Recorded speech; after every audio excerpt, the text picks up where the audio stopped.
안녕하십니까. 군이쌤 이강군입니다. 오늘도 군이쌤의 자연건강 치유 이야기를 시작하도록 하겠습니다. 오늘은 오행이 하늘에서 그 모습을 드러낸 천간에 대해서 알아보도록 하겠습니다. 이러한 천간은 갑을병정, 무기경시, 임계라고 하는 10개의 모습으로 그 모습이 드러나고 있고, 이러한 오행의 기운인 천간의 모습이 하늘에서 그 모습을 드러낸 것이 기질이 되겠고요. 그러한 모습들은 자연의 기후로서 그 모습을 드러나게 되고, 그러한 성격들은 징후와 조짐과 기미로서 우리가 그것들을 알아챌 수가 있게 되었던 것이고요. 그러한 오행의 모습들이 땅으로 내려와서 땅에서는 12지지로서 그 모습들을 드러내게 되었고, 그러한 12지지의 모습들은 자연의 현상으로서 그 모습들이 드러나게 되었던 것입니다. 그러한 모습들이 그 모습을 갖추고 우리 인간의 모습의 그 형상을 드러낸 것들을 우리는 체질이라고 불렀고, 그러한 체질로서 나타나는 그러한 모습들을 우리는 시각적으로 확인할 수가 있게 되고, 그리고 오감을 통해서 그것들을 느낄 수 있게 되는 것이죠. 이렇게 기가 모여서 기질이 되었고, 물질들이 그 모습을 드러내서 물체가 되었죠. 기와 기질에 대한 내용들은 우리가 이 강의에서 1장에 해당되는 기질론에서 사주 명리를 통해서 그 내용들에 대해서 알아볼 것이고요. 그리고 물질과 체질로서 이루어진 그 체질론에 대해서는 2장에서 황제의 내경과 동양의학을 통해서 알아보게 될 것입니다. 그리고 이렇게 물체로서 그 상을 드러낸 모습이 인간에게 병으로 나타나는 이러한 모습들을 진단하는 내용들은 3장 음양오행 진단론에서 그 내용을 살펴볼 것이고요. 병의 진단을 통해서 확인된 내용들을 자연건강 치유를 통해서 치유하는 이런 과정들은 4장 음양오행 치유론에서 살펴보게 될 것입니다. 아직까지는 우리가 1장인 이 기질론에 대해서 학습을 하고 있는데, 기질론에 대한 기본적인 내용들을 충분히 학습해야만 앞으로 학습하게 될 체질론과 진단론 그리고 치유론도 여러분들이 충분히 그 내용들에 대해서 학습을 하게 될 수 있을 것입니다. 우리가 지난 1강에서 살펴봤던 음양오행의 기본적인 내용 중에 오행이 가지고 있는 기본적인 성격들에 대해서 알아본 바가 있습니다. 크게 오행은 목, 화, 토, 금, 수라고 하는 5가지의 성질로 나눠져 있었고요. 각각의 성질들이 가지고 있는 것들에 대해서 간단하게 다시 한번 살펴본다면, 봄 기운에 해당되는 목은 상승하고 그 다음에 위로 솟으려고 하는 그러한 기운을 가지고 있었고요. 여름 기운에 해당되는 화는 위로 확산하고 분산하는, 그리고 위로 올라가려고 하는 그런 기운들을 가지고 있었죠. 각 계절의 사이에 끼어 있는 간절기에 해당되는 토의 기운은 각각의 기운들을 연결시켜주고, 그리고 그 기운들을 모아서 단단하게 중앙으로 합치려고 하는 그러한 성격을 가지고 있었습니다. 가을에 해당되는 금의 기운은 이제 가을이 되어서 이 모든 것들이 결실을 맺고, 그러한 결실을 맺은 것들을 아래로 하강하고 수축하려고 하는 그러한 성격들을 가지고 있었죠.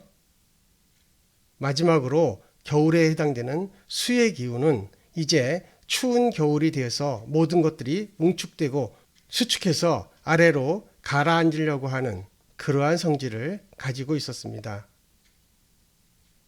이러한 오행의 기운은 기로서 그 기본적인 성격을 가지게 되겠고요. 상으로서 그 모습들이 드러나고 있는 성질을 가지고 있게 됩니다. 그리고 그 오행의 기운들은 형으로서 그 형체를 드러내고, 그 형체들은 각각의 모습들을 상징하는 형상을 이루게 됩니다. 이러한 형의 모습은 2장의 체질론에서 더 자세하게 다루게 되기 때문에 그때 다시 설명을 드리도록 하겠습니다. 우주의 기운과 자연의 변화의 모습을 음양오행과 천간의 모습으로 설명을 할 수가 있는데, 다시 한번 정리를 해본다면 천지간의 모습은 음과 양으로 구분이 되고, 그러한 음과 양은 소양과 태양, 소음과 태음이라고 하는 사상으로 그 모습이 드러나고, 이렇게 드러난 사상의 모습이 목화토금수라고 하는 오행의 모습으로 다시 한번 그 모습을 드러내게 되고, 이러한 오행의 모습은 천간의 가불병정, 무기경신 임계와 지지의 자축인묘, 진사오미, 신유술해라고 하는 모습으로 정리해 보았습니다. 이제부터는 오행의 모습이 하늘에서 그 모습을 드러낸 천간에 대해서 알아보도록 하겠습니다.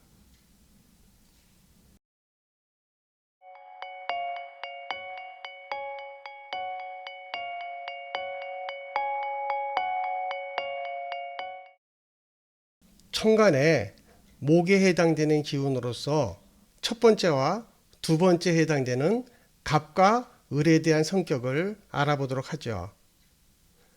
갑과 을은 목이라고 하는 오행에 속하게 되고요. 이렇게 목에 해당되는 갑과 을은 오행에 목이 가지고 있는 기본적인 속성을 따르게 됩니다.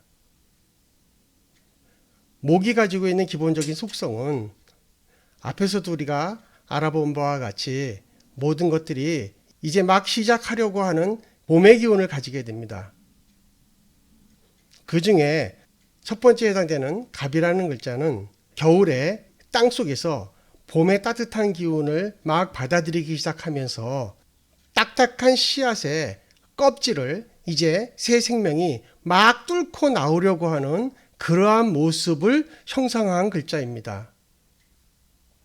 겨울 내내 땅속에서 씨앗으로 저장되고 있었던 이러한 생명이 봄이 돼서 딱딱한 껍질을 뚫고 나오려고 하니까, 그렇게 딱딱한 껍질을 뚫고 나오려고 하는 이 생명의 힘은 대단한 것이죠.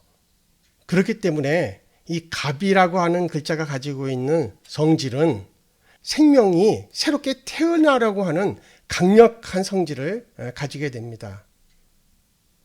그리고 두 번째 천간인 을이라는 글자는 이렇게 껍질을 뚫고 나온 생명이 봄이 돼서 땅을 뚫고 위로 올라오는 이러한 모습을 형상화한 글자가 을이라는 글자가 되겠습니다.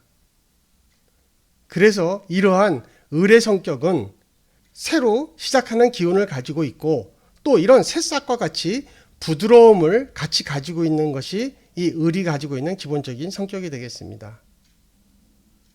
또한 갑은 나무를 상징함으로써 이 나무와 같이 위로 곱고 바르게 하늘 향해서 솟아오르려고 하는 이러한 상승하는 힘을 가지게 되고요. 나무처럼 곱고 꿋꿋한 성향을 가지게 됩니다. 또한 나무와 같이 남성적이면서도 씩씩하고 굳건하고 강건하고 힘찬 모습을 상징하게 됩니다. 반면에 을은 여성과 같이 부드럽고, 그리고 화초와 같이 이쁘고, 그리고 넝쿨처럼 모든 것을 시감고 올라가는 이러한 성격을 가지게 되는 것입니다. 그래서 이러한 을은 여성과 같은 부드러움을 가지게 되고 음의 성격을 띠게 됩니다. 그래서 목의 기운에 해당되는 갑과 을은 봄 기운이 모든 것을 상승시키고, 그리고 모든 새로움을 시작하는 이러한 기운을 갖는 것과 마찬가지로 갑의 성질과 을의 성질은 목이 가지고 있는 기본적인 성격과 목의 상과 목의 형이 가지고 있는 성질들을 기본적으로 포함하게 됩니다. 이번에는 오행의 화에 속하는 병과 정의 성격에 대해서도 알아보도록 하겠습니다. 천간의 세 번째 글자인 병은 한낮에 태양이 세상을 환하게 밝히고 그 밝음으로 인해서 모든 초목들이 성장한 모습을 본떠서 만든 것이 병이라는 글자입니다. 이러한 병은 양의 기운에 소속이 되고요. 기본적으로 화가 가지고 있는 기운을 가지게 됩니다. 그리고 천간의 네 번째 글자인 정은 여름에 태양이 비치게 되면 그 태양의 열에 의해서 땅에 열기가 하늘을 향해서 솟아오르게 됩니다.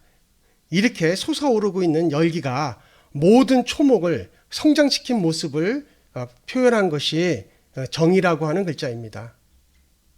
병이 가지고 있는 기본적인 모습은 태양과 같은 모습을 가지고 있기 때문에 모든 것들을 따뜻하게 내리쬐고 그리고 모든 생명들을 자라게 해줄 수 있는 생명의 기운을 가지게 되고요.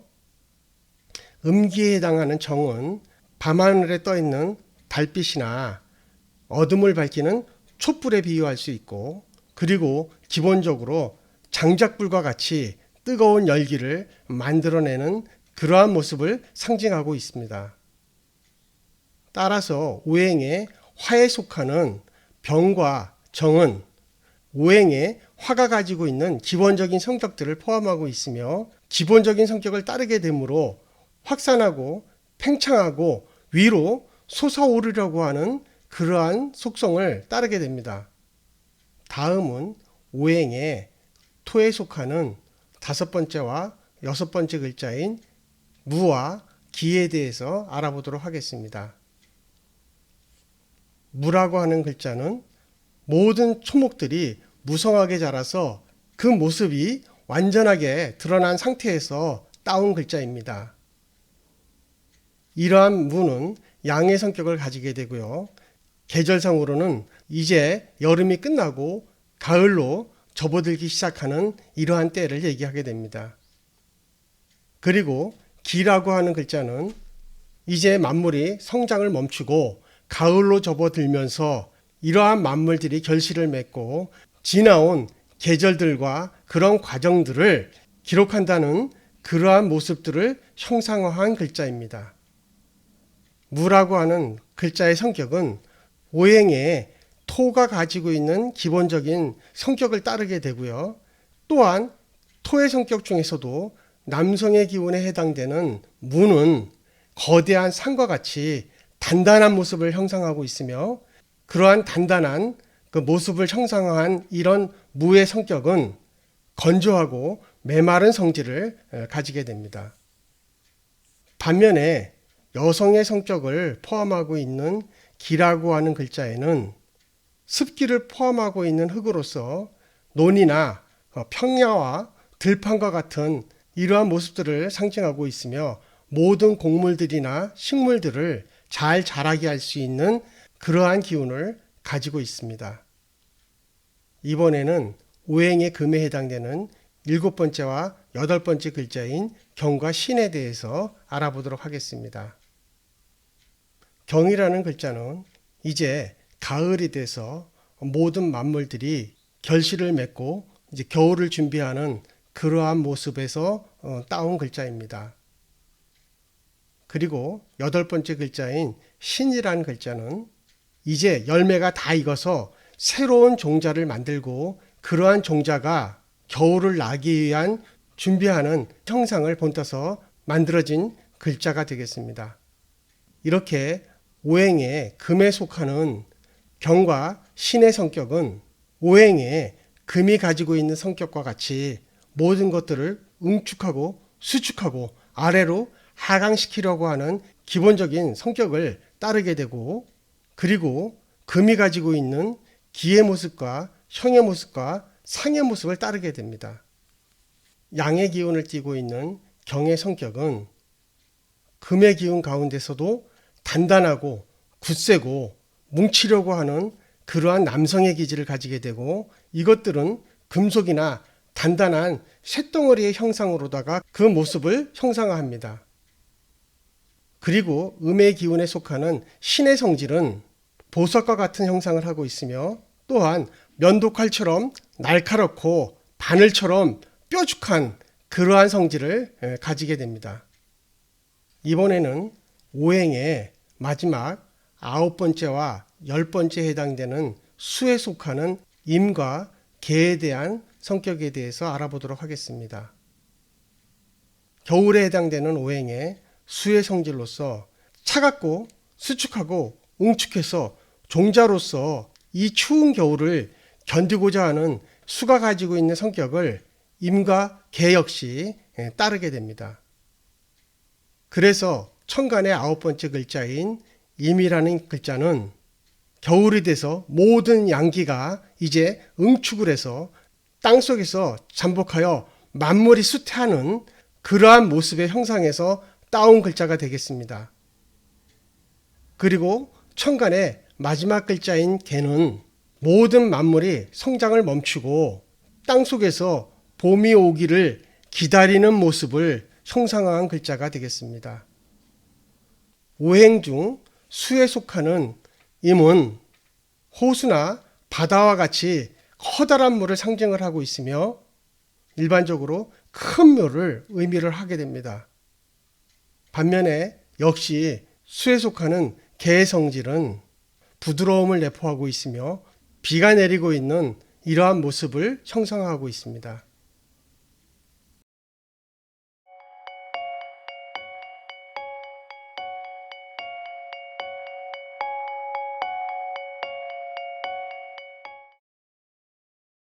이상에서 살펴본 것처럼 오행이 하늘에서 그 모습을 갑을병정, 무기경신, 임계라고 하는 10개의 모습으로 형상한 것들에 대해서 알아보았습니다.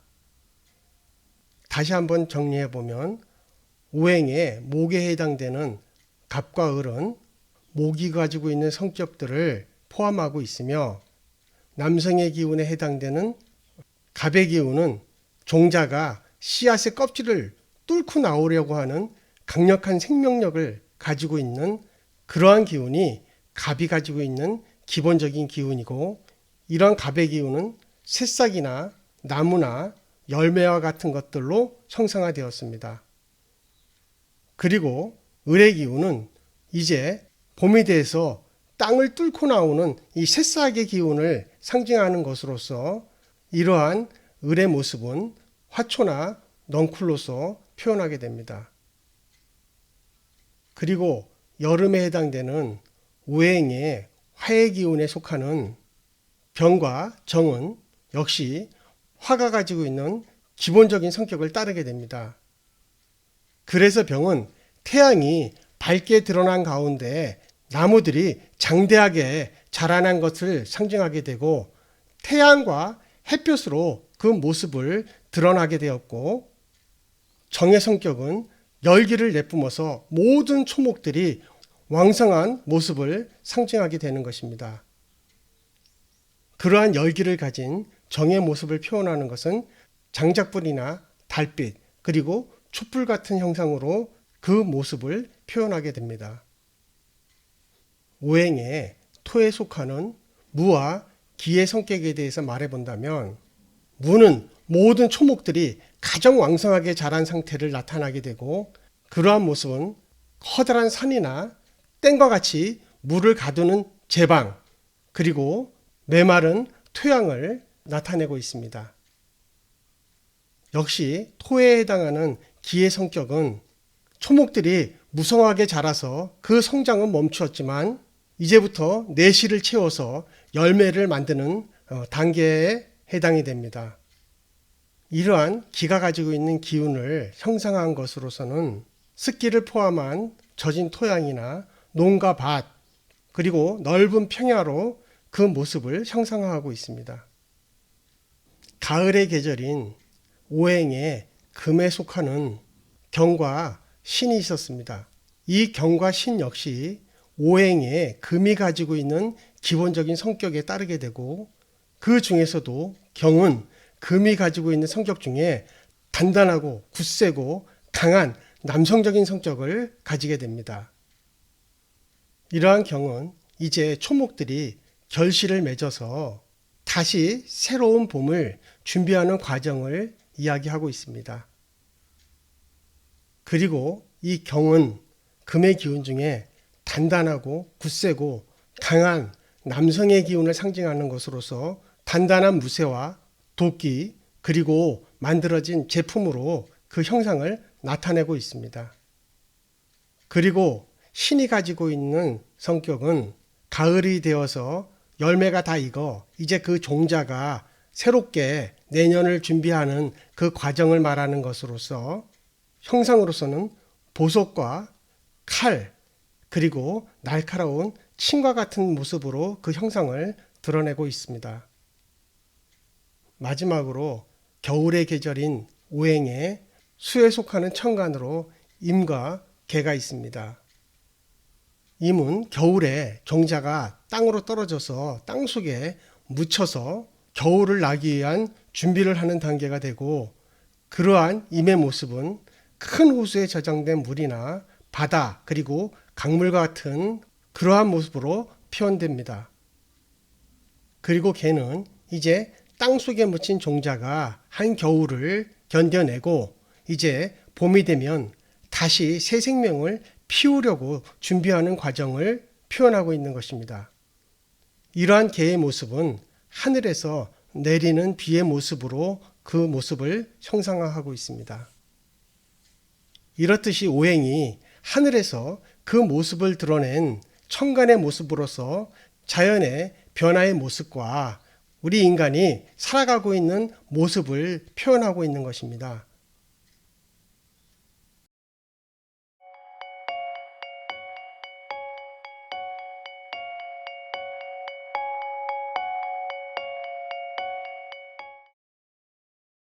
오늘은 오행이 하늘에서 그 모습을 드러낸 천간의 성격에 대해서 아주 간단하게 알아보았습니다. 이러한 천간의 자세한 내용은 다음 상강에서 어떻게 활용이 되는지에 대해서 더 자세하게 알아보도록 하겠습니다. 제가 강의를 하면서 가능하면 가장 기본적인 내용을 그대로 설명하는 데 충실하려고 노력을 하고 있습니다. 이러한 내용에다가 조금 더 살을 붙이고 또 설명을 더할 수는 있지만, 오히려 지금 단계에서는 그러한 것들이 학습을 하는 데는 더 혼란을 일으킬 수 있을 것이라고 생각이 돼서 가능하면 소개하는 정도로 하려고 합니다. 지금 단계에서는 천간에 각각 글자가 어떤 것들이 있고 그 글자가 가지고 있는 가장 기본적인 성격이 무엇인가 하는 정도에서 강의를 하려고 하고요. 그 다음에 그것들이 응용되고 활용될 수 있는 수준에서 그러한 내용들을 좀 더 확장해서 설명하고자 합니다. 그렇기 때문에 지금은 이 강의가 지루하고 다소 재미가 없을 수도 있겠습니다만은, 지금 단계에서는 재미보다는 그 기본을 충실하게 한 단계 한 단계 익혀가는데 보다 중점을 두고 이 강의를 진행을 하려고 합니다.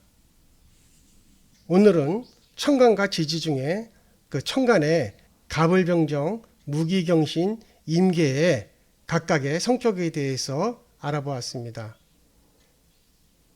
다음 시간은 지지의 12개의 성격에 대해서도 알아보는 시간을 갖도록 하겠습니다. 오늘도 이 강의를 끝까지 들어주셔서 감사드리고요. 오늘 들었던 내용이 여러분들의 학습에 조금이라도 도움이 되었다면 구독과 좋아요 부탁드리겠습니다.